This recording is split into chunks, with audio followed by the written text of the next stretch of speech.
Hello, everybody. It's us again. Thank you for joining us and welcome to February's Fika. And you may have noticed that this is the second instalment this spring of our trilogy on inclusive landscapes. Today we're talking about dementia-friendly landscapes in particular, and this sits within Sustainable Development Goal 10, Reduced Inequalities. And we're particularly targeting 10.2, which is by 2030, to empower and promote the social, economic and political inclusion of all, irrespective of age, sex, disability, race, ethnicity, origin, religion or economic or other status. It's a big topic for us here at Vestra, as I'm sure you know, and we seek to support diversity wherever we work and always aim to create truly inclusive and welcoming places through our furniture. So today we're joined by Sam for a conversation about the complex difficulties faced by those with cognitive and or sensory impairment brought on by dementia and associated health problems. Sam's a senior landscape architect with RaeburnFarquharBowen, and he's going to show his expertise on the subject and discuss the application of ongoing research into this specific area of design today. We're going to discover what's required to create a dementia-friendly landscape, and it's clear that the therapeutic benefits of a safe, attractive and thoughtfully conceived landscape are considerable across all areas, but no less so here. And outdoor access encourages activity that supports both physical and mental well-being. And the field of landscape design for elderly people with dementia is highly relevant to today's society as we age generally. And it's currently undergoing a dramatic increase in terms of recent research. So welcome to Sam. I'm Romy. For those of you who don't know me, I'm the commercial director here in the UK for Vestra. And I should just mention that we're recording this webinar for catch-up purposes. I hope that's okay with you all. And just a little bit more information on the SDG, which is to reduce inequalities within and among countries, the inequalities that I mentioned before. And here in the UK, we may feel we're less affected than in many other countries, but inequality still threatens long-term social and economic development, and so true sustainability. And so we're talking about really trying to support people's sense of fulfillment and self-worth today, particularly. We can't achieve sustainable development and make the planet better for everyone if people are excluded from the chance for a better life. And for equality, we need to achieve a life of dignity for all. So the impact of this subject on older people's physical and mental health is enormous, and the loneliness epidemic which we currently face in the UK is compounded when people feel they simply can't leave their home for fear of what they might encounter on a simple walk. And as ever, I'm sure you'll have lots of questions. Please do place them in the Q&A tab rather than the chat so that we know where they are.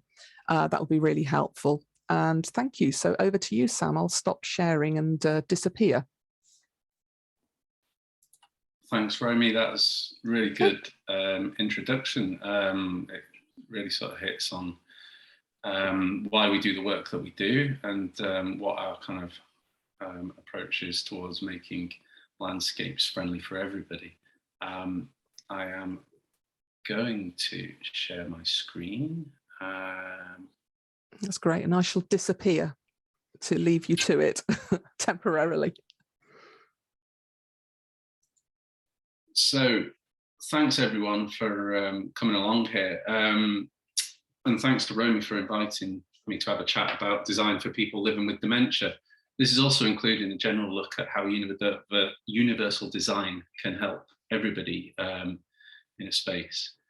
As Romy said, I'm a landscape architect, and we're a small commercial practice. And this is really a kind of a run through of sort of in practice thoughts and decisions that we as a studio have used and developed when we've been working on our projects to make sure that we're designing the most comfortable and inclusive spaces for those living with dementia and other vulnerable groups as well. So the principle is that if you make things better for one group of people, there's usually a knock-on effect to other groups who will find the benefits for their own reason. This can happen in a multitude of ways. So it's kind of from surfacing all the way up to the plants and trees that you choose. So really thinking about how to make your designs work for the most vulnerable can be the most beneficial for everybody.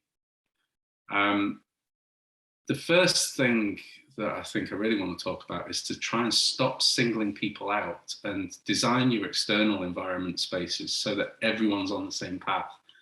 Romy had asked me for a quick bio, and one of the things in my CV, which a colleague wrote for me, says, Sam's ethos is to fully integrate every user so that people of all abilities can share the same spaces and routes, rather than being separated by even a few meters.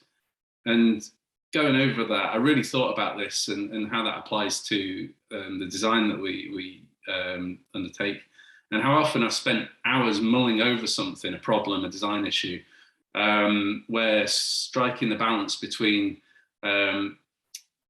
putting this into practice and finding an aesthetic that we want for a project has really been quite troubling, because after all, we're designers and we kind of want things to look good as well as being really useful.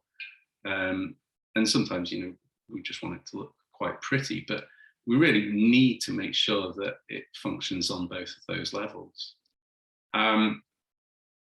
So one of the things that really strikes me from that is simplicity. Keep things simple, because simplicity is legibility. And this is probably a good slide to kind of show how something that's not simple is really quite confusing for even people looking at it, like us, who may feel that we're kind of easily able to navigate an external environment. Shadowing and a combination of ramp and steps can be really quite off-putting. So all of these things add up to how people form the cognitive map of their environment, and how we can, as designers, help to reduce anxious feelings. So think about the basics, such as protecting pedestrian spaces, getting your handrail details correct, making sure things are soft touch, the correct shape, set off from walls, all things that contribute to making a comfortable environment and reducing those feelings of having an inability to move independently. And it's good to talk. The older people among us will probably remember this campaign, but it might seem obvious, but the people that can give you the most useful guidance on how to design spaces for those living with dementia are people who are living with dementia. And you can identify stakeholders and user groups at the start of a project and bring these people with you, specifically if you're looking at a project where you might have access to a client who's working on behalf of a group. If you can tap into that expertise, it can really kind of help bring on these little nuanced design ideas that you might not have considered, or you might have maybe just accepted for granted that you might do something, but a small thing can be a real important thing for some people.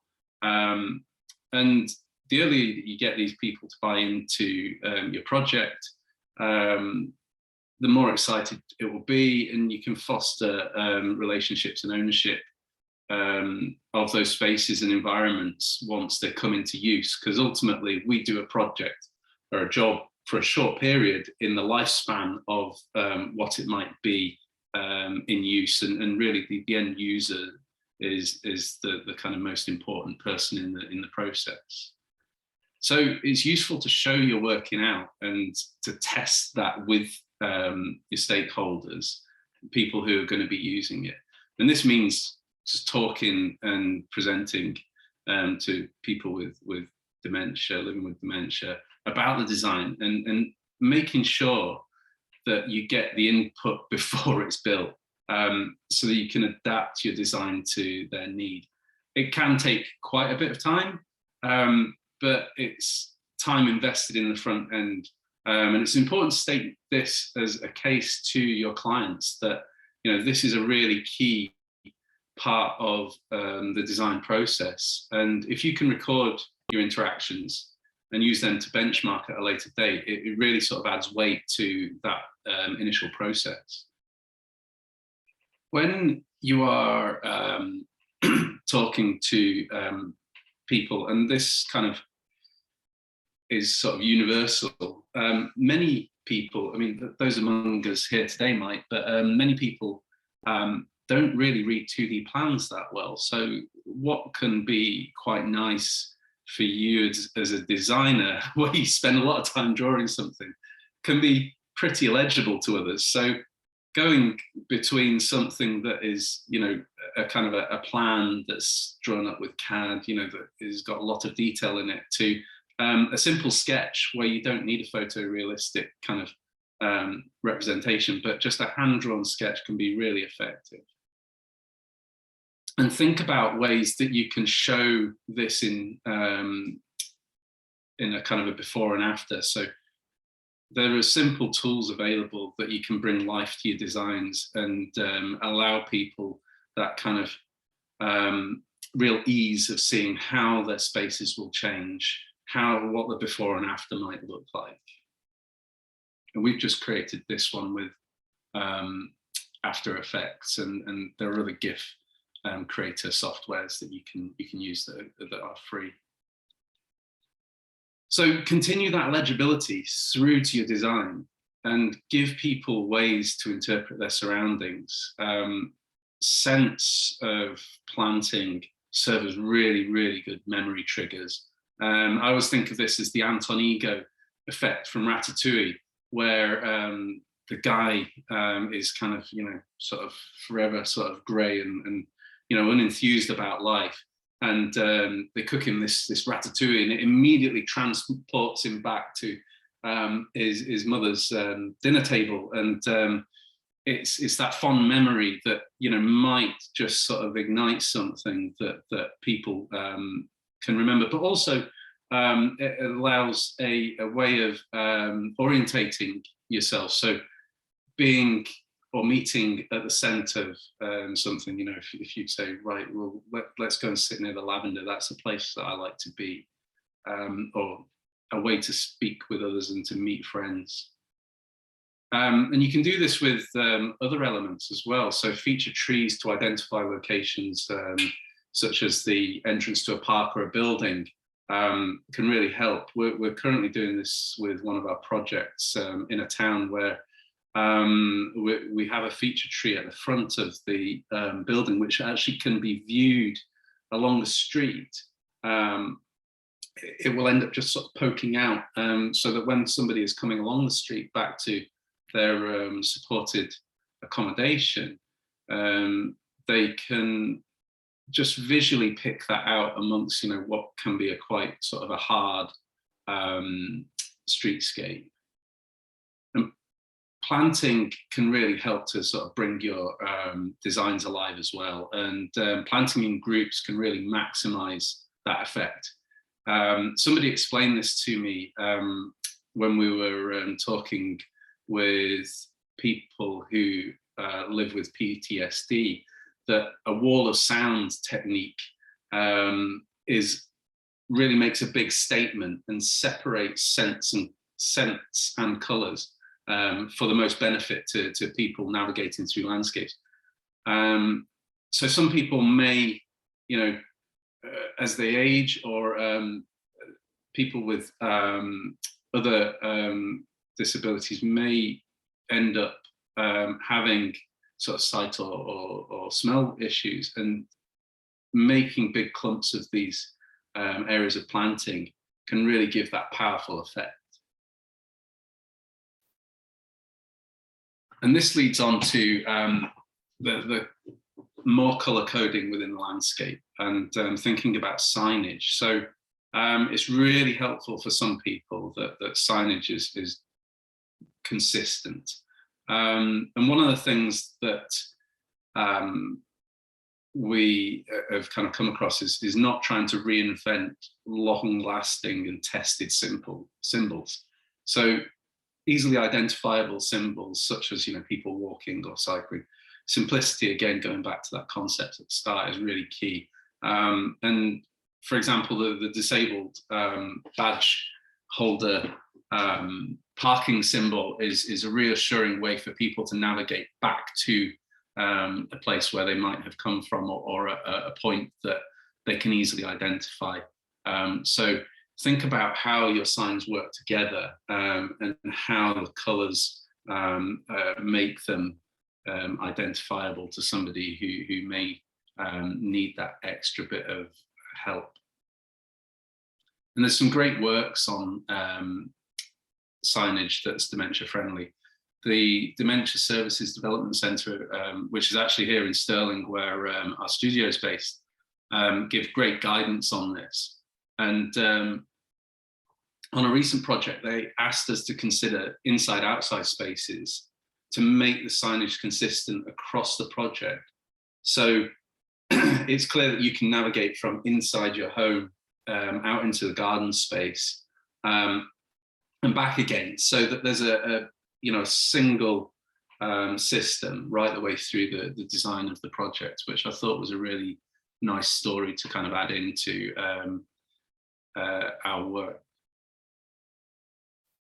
The other way that waymarking can be used in the sort of wider landscape is to help people navigate around their neighbourhood. We completed a master planning project for City of Edinburgh Council for new homes at Meadowbank in Edinburgh. And we've designed 3 walking or wheeling loops that have colour-coded markers with distances and approximate times for people to have safe and recognisable routes through their community. And this is sort of on the lines of having an active nation, helping people living with dementia to kind of navigate around their space. Also, having set routes can help to encourage intergenerational meetings as well. People, doing the same dog walks, regardless of their age, generally tend to meet up, which we've all probably found during the last couple of years. You see the same sort of faces out on your walks, maybe if you've got pets, and it is quite a nice way to kind of break down that the barriers of social interaction if you have a common goal, which is you're out doing the velodrome loop, or you're out trying to better your time, and people will take an interest in that. And around your loops and your design, you can consider using changes in level. So I see a lot of sensory planting that is around about ground level, or it's kind of quite low, and some people will struggle to really get down to a ground level to really enjoy something, especially when a project's in early maturity. And we could be designing for people that are primarily elderly, so people that are living with dementia are generally older, and they may also have complex or mobility issues, or visual impairment as well, and it can really affect balance. It's something that you don't consider and you kind of take for granted quite a lot. We did a really great thing with Sight Scotland, who used to be the Raw Blind, who when we were designing for a project for people with visual impairment, they gave us these sort of glasses or goggles that mimicked different visual impairments, and just being asked to try and bend down and then bend back up again was very, very unnerving. So it really gave us a sense of having to bring planting and sensory elements up to people's a living level. And this also works again for people with mobility issues, so people in wheelchairs. If you can get people next to a sensory element, they can really sort of enjoy that. And again, it's the whole sort of wall of sound thing of being kind of nestled within a landscape. So the other thing of bringing things up to people is having taller than average raised planters. So this is, planters that people will kind of work in themselves. And this is something that, having discussed it with the Dementia Services Development Centre as well, about having planters around about hip height is really helpful. Because if you design a raised planter such as the one that's on the screen on the right there, for people to have a space where they can really sort of hold on to or rest their hips onto whilst they bend, can be very, very helpful. And we've found that it's around about 90 centimeters that this is really the design level that you want to achieve. It might vary for different people, so it might be the kind of thing that you want to test out, but it's a simple process of kind of talking with people and setting up boxes. I apologize for my dog. The spaces around these areas are really key as well. So getting the right material is very helpful. There's great description of different ways that people move around. So shufflers, who are people who don't necessarily lift their feet as much, struggle on different surfaces. So gravels can be really, really difficult, and people using mobility aids or wheelchairs can struggle on those. And pavings with deviations such as riven finishes can also be sort of confusing, and people with who may be partially sighted can also struggle with those. Hard packed grit surfaces can be good, such as the one in the image here, but they do need maintenance. But we'll come on to that later, because that's a real key thing and a bugbear of mine. Simple things like level thresholds. We've all heard about level thresholds, and this means level, not sort of 25 millimeters plus or minus 5 millimeters. And that goes for curbs too when moving around in the public realm. There may be civil engineers here who design public spaces for people who need increased accessibility. So don't do what's on this slide, which is kind of having that little tiny trip, which can really be an uncomfortable thing for some people.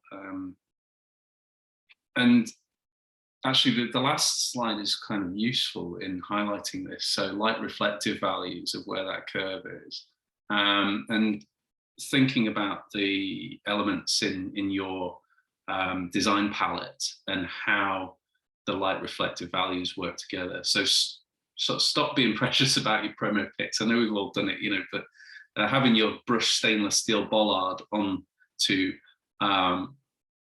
a grey or silver paving is really, really not the right thing to do to let people kind of see what different elements are in their landscapes. Look at your ideas before you specify. Collect your materials, your finishes, furniture, and try out contrasting colours to make sure that the different light reflective values are there. And you can do this in colour and in black and white. So looking at something in colour, these same two slides in colour and black and white can really highlight the differences in contrast. Windows and glass. I've kind of I'm a landscape architect, so not an architect, but I've been on projects where architects have been kind of hand-wringing over manifestations on glass, and they don't want to sort of spoil that look, but there are ways that you can really kind of contribute to having these as a key part of your design. So you really need to think about that interaction with external environments. So showing people where the outside is, but not having simple access is limiting. So a manifestation can really sort of point people to a door and allow them to access the landscape, because that kind of anxiety and confusion about whether people can't go and where they can go can be quite limiting and arresting for some people. And think about all your other elements in a landscape. Will a service cover stand out? The one in this image is almost sort of completely hidden by the way that we've put in the surface finish right the way through. You need to think about the light levels as well. Are they confusing or not? So on this project, we had an issue with dark skies and bats and wildlife. So we actually found ourselves balancing a number of things and ending up having to compromise slightly on the lighting that we were really after. But there are always going to be a balance of a number of things that will end up competing against each other. So going on to these sort of things about kind of legibility and colours and stuff, I've really enjoyed seeing through the past sort of year or two coloured elements, coloured crossings in public spaces that have been popping up around the UK and elsewhere. But increasingly, we're hearing that there's big problems with accessibility, and there are reviews being carried out and produced about these. And familiarity for those with dementia and people with limited or no vision is a key way of understanding their environment. And these can be a real stick in the spokes. And once you combine that with other additional needs, it can be the thing that stops people accessing their environment. It's not to say you can't do pretty things with colours, but appropriate time and place is worth considering. And the key thing, I think, for that we've sort of taken for people with living with dementia is don't try and sort of conflate a practical task such as crossing the road with upscaling the look of an area. These can be both done, but it may be that they need to be separate elements in a design. And once you're kind of doing your design and you come up with something, have a fresh pair of eyes, look at it, ask your colleagues, or be the fresh pair of eyes for your colleagues' work. Sometimes other people will pick up stuff that's not apparent to you, when you get deep into your work and your design process. So be open to changing things as well. Your design is someone else's environment once it leaves your drawing board, for the older folk amongst us who started out using drawing boards.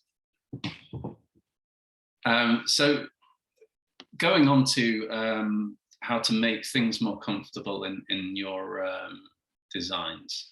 Furniture can be a big part of that. So the reason that Romy had asked me to do this was we started talking about armrests. That was where the conversation really took off. And timber-topped armrests to remove cold touch issues faced with steel arms on a bench is a good way to really improve things with a little detail change. So the timber might seem a little bit vulnerable. However, you have to look at how this is going to benefit the people that you have identified who need that extra help within the landscape. It's pointless putting in something that will withstand the nuclear explosion if it's not comfortable to use. So really think about, what you're trying to achieve, and also think about, the spacing of these things. Have regular rest stops for people if they're, an older generation. So 50 meters is around the limit for some user groups. And space next to seating is great too. This is something we've been adding in for a while into our work now. So setting benches back off paths, so you're not sharing the same space, the movement space, with your seating space really works. But you can allow a space next to your benches for people who have mobility aids, or if they're in a wheelchair, or even for things like people with pushchairs and buggies and stuff, or kids' bikes, that kind of thing. And it'll be off the main path, which really helps people navigate through a space much more easily. And different sites, different types of seating are useful. Picnic tables are great. They might not always have backs, but people can sort of lean forward and find, leaning on their elbows kind of quite comfortable. But make sure you identify ones with accessible form. The one on the screen at the moment is really helpful because it's got no climb over. The typical A-frame picnic tables have that crossbar where the seat sits, and lifting your leg over that can be really a challenge for some people. And make sure you have a cantilevered end for people in wheelchairs too. And it's not always about standard tables. There's great ways to make social seating in all number of manners. So explore different ways of doing this. And remember to put your litter bins away from where people sit. It might seem like a great idea to, put the litter bin right near where people are going to be sitting or picnicking, but it can mean that smells and wasps in summer months can, put people off being there. And putting the clutter off the paths, as we talked about previously, really helps people moving around and reduces anxiety over obstacles in their way. And think about your siting when you're putting in seating for people. So this should encourage social interaction. Putting seats opposite each other, arranging them in a crescent is kind of better than the side-to-side layout that you see quite a lot, where people, might be having to kind of lean to the side to sort of talk to their friend who might be sat one over from them. And this design for our Primrose Street project, number one's an L-shaped bench. Number two is a U-shaped bench area in these sort of little seating rooms. Number three is an outward-facing seat around a tree. And number four, a bistro seating. So tables and chairs that allow people to kind of sit together in a circle. And make sure you give space around furniture for people to move around, and don't do what my local council did, which is this is a picture from my local park, which is to install a great accessible picnic bench. It's got a low climb over height. It's got a cantilever for a wheelchair, but there's no space around it and there's no path to it. It was completely just blew my mind when I came across it. It's really unfortunate because the intention's there, but there's been no kind of real linking up thought to how people will use this in practice. Going on to kind of thoughts about how people use things in practice. Some people on projects we've worked on have asked for water features, but we've kind of come up to a level of conflict with this sometimes, because elderly people who may be living with dementia will find that this can make them want to visit the bathroom. So if you're putting in a water feature, put it close to a door that's near to a toilet.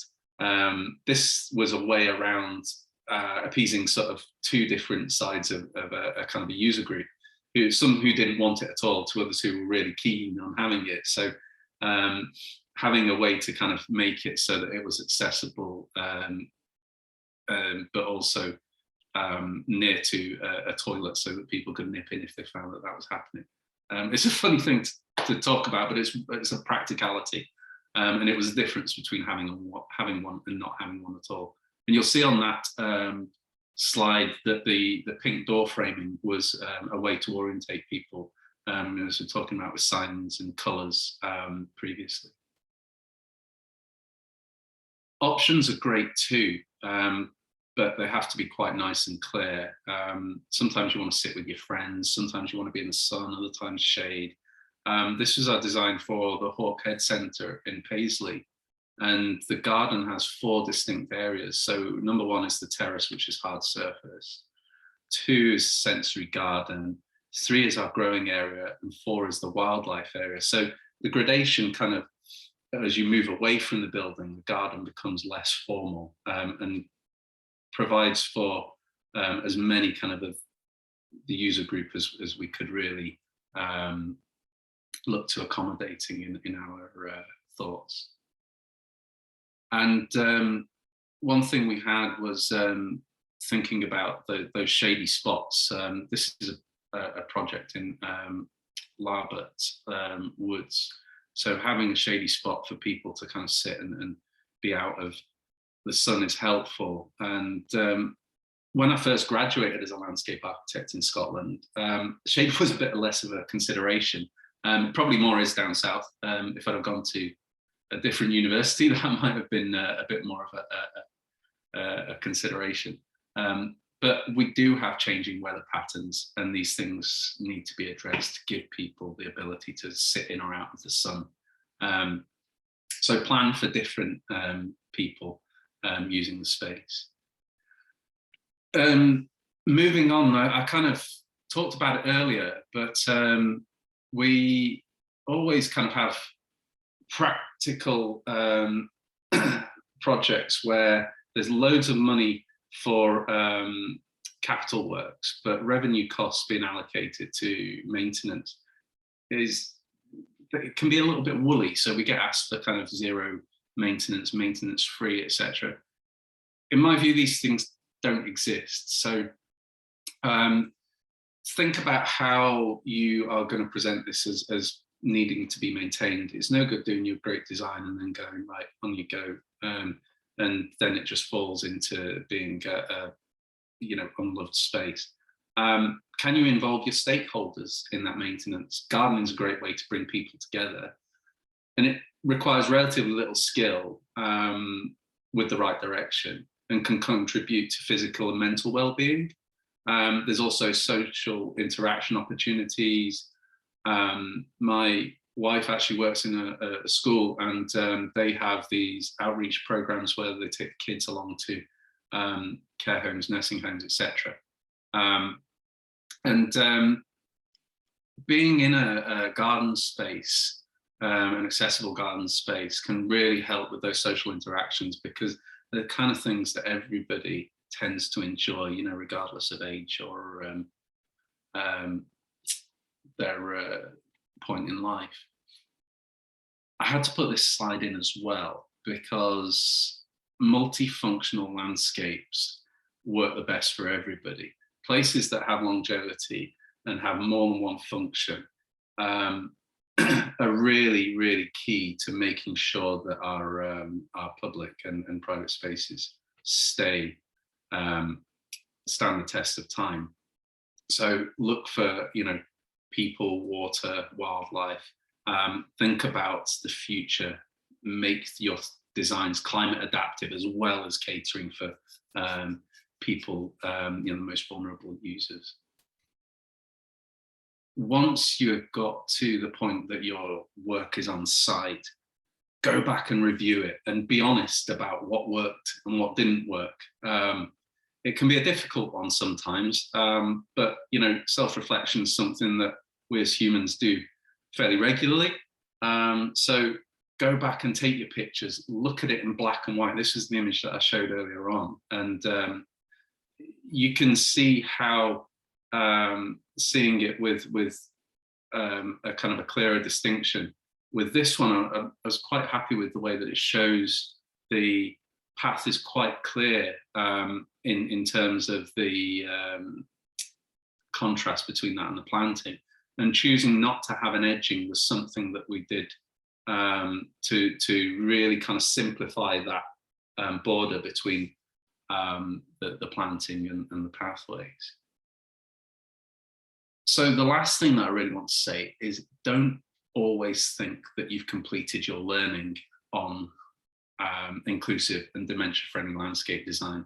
We're always learning more, and there's always more information available on every project that we do. So things you might have done in the past may no longer be quite as relevant.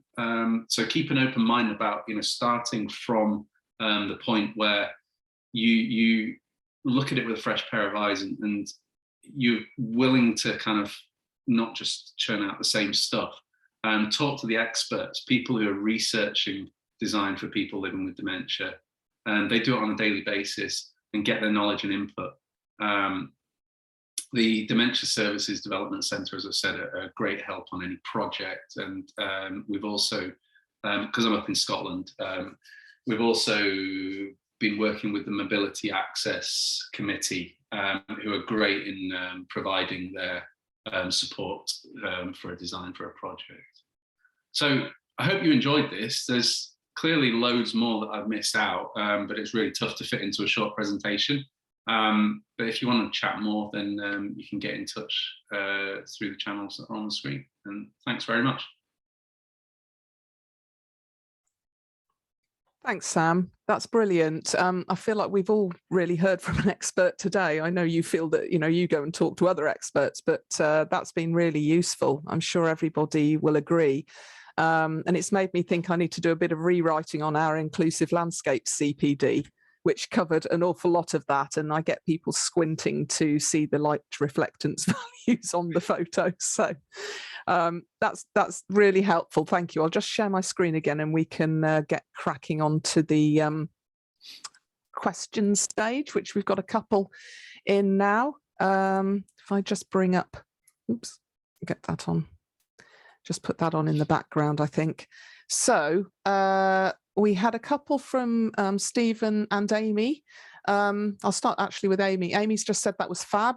Do you think hand-drawn sketches are understood better than a 3D generated one? Yeah, I absolutely do.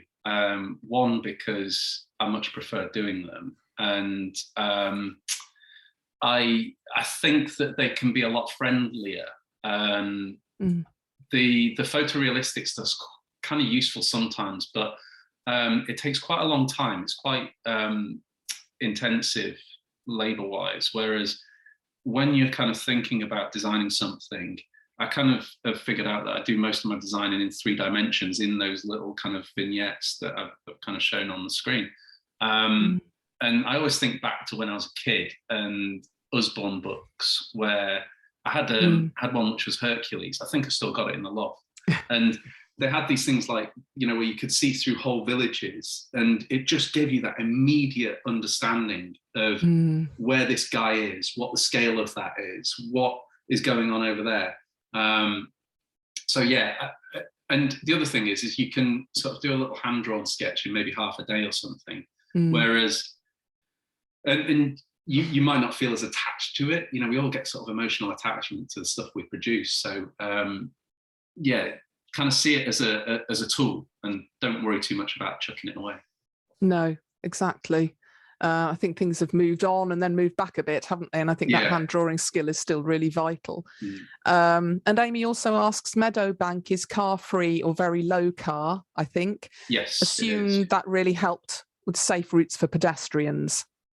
Yes. And also, no, it created fresh challenges as well. So one of the things that we looked at was, because we still had servicing to do at Meadowbank, so we still had to provide space for vehicles to be in there, as much as we wanted it to be, completely car-free.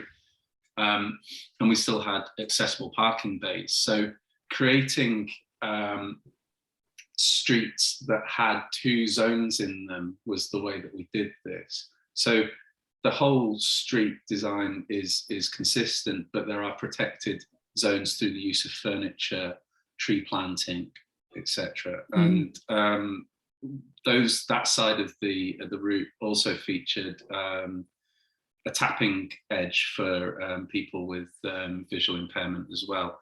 It could be that we could have combined that with the color coding system that I showed as well. So that's just given me another idea there.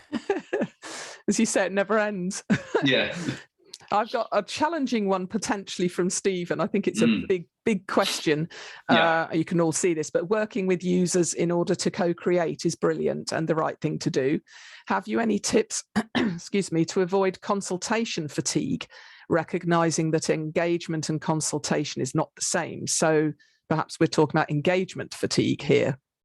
Yeah, I think the thing is really managing expectations and being quite clear with your engagement process. So giving people specific points at which you're kind of going to hype up and ramp up that engagement period can really help, because it sort of channels people's minds and input.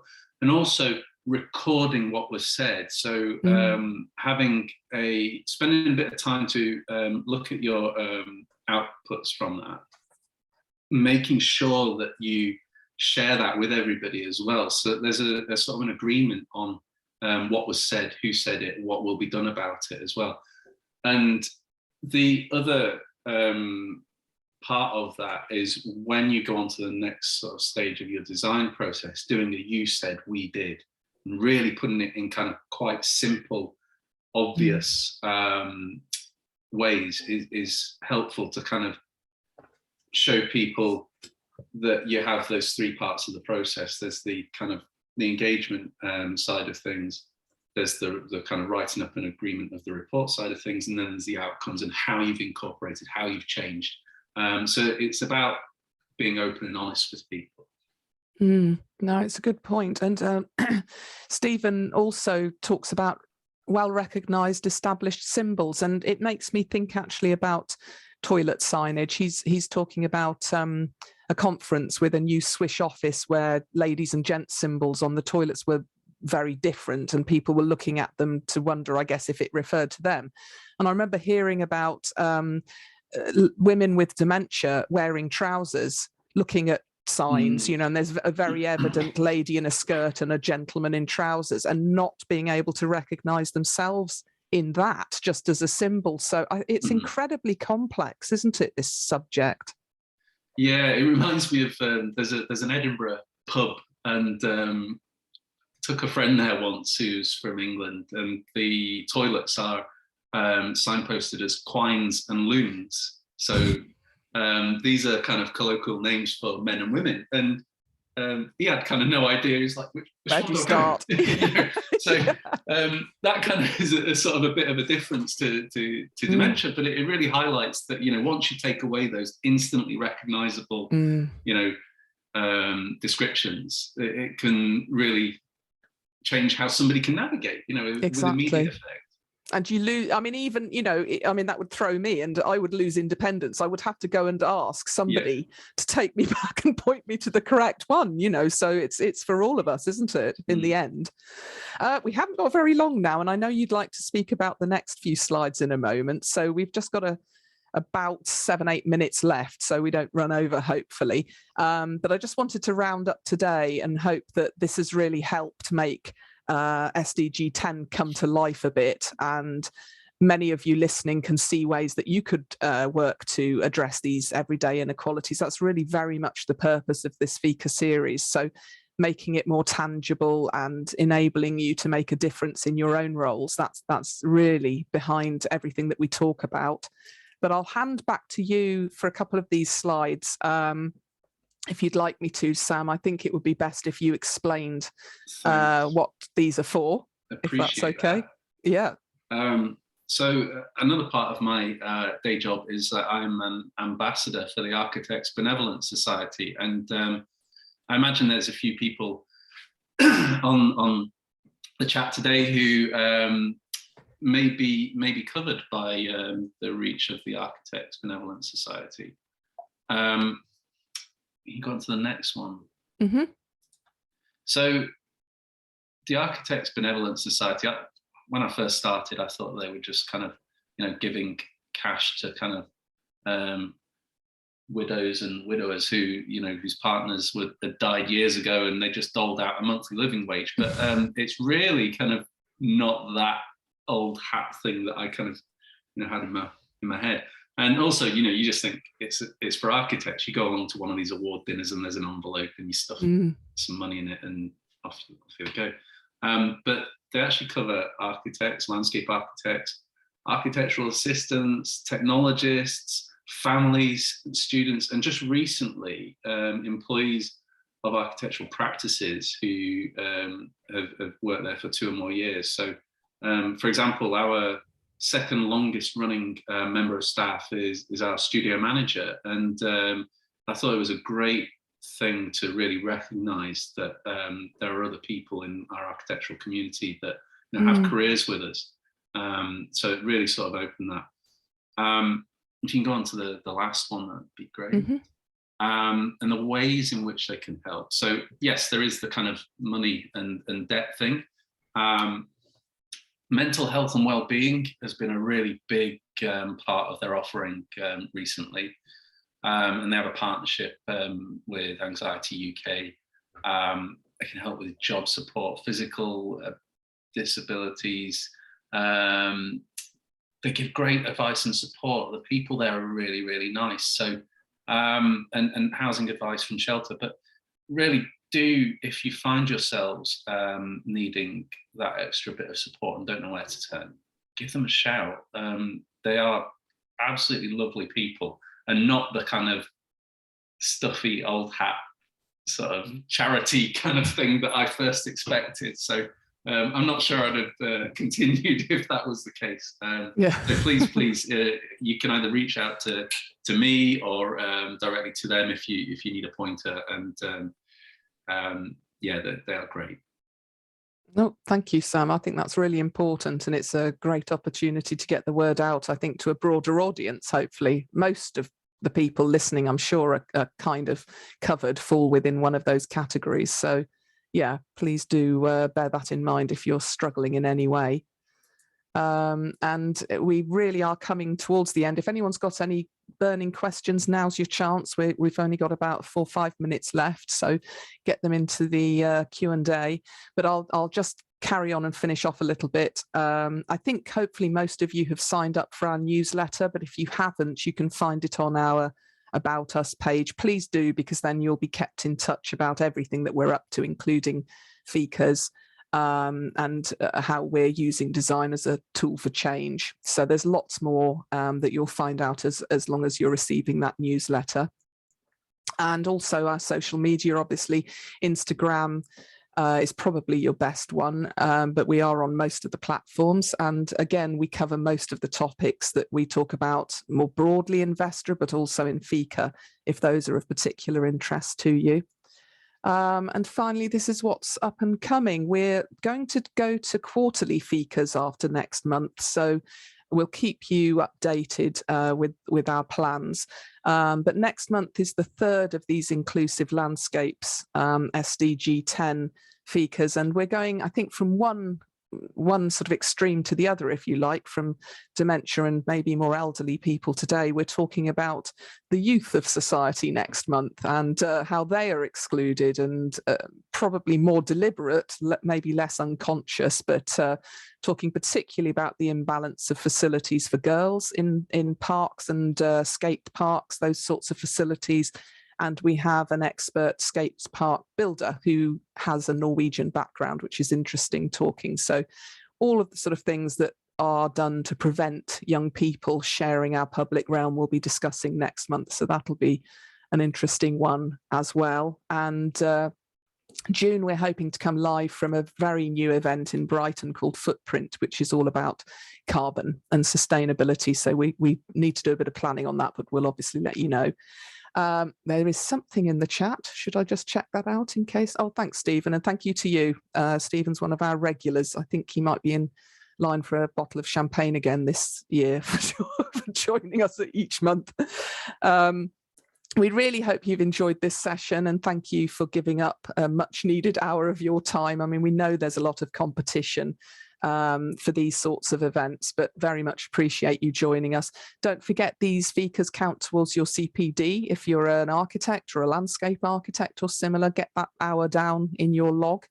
And many of them are directly relevant to the LI's requirement for a minimum of 5 hours each year on the climate emergency. Less so this one, but certainly many of the others that are now all available on catch up on our Fika page on our website.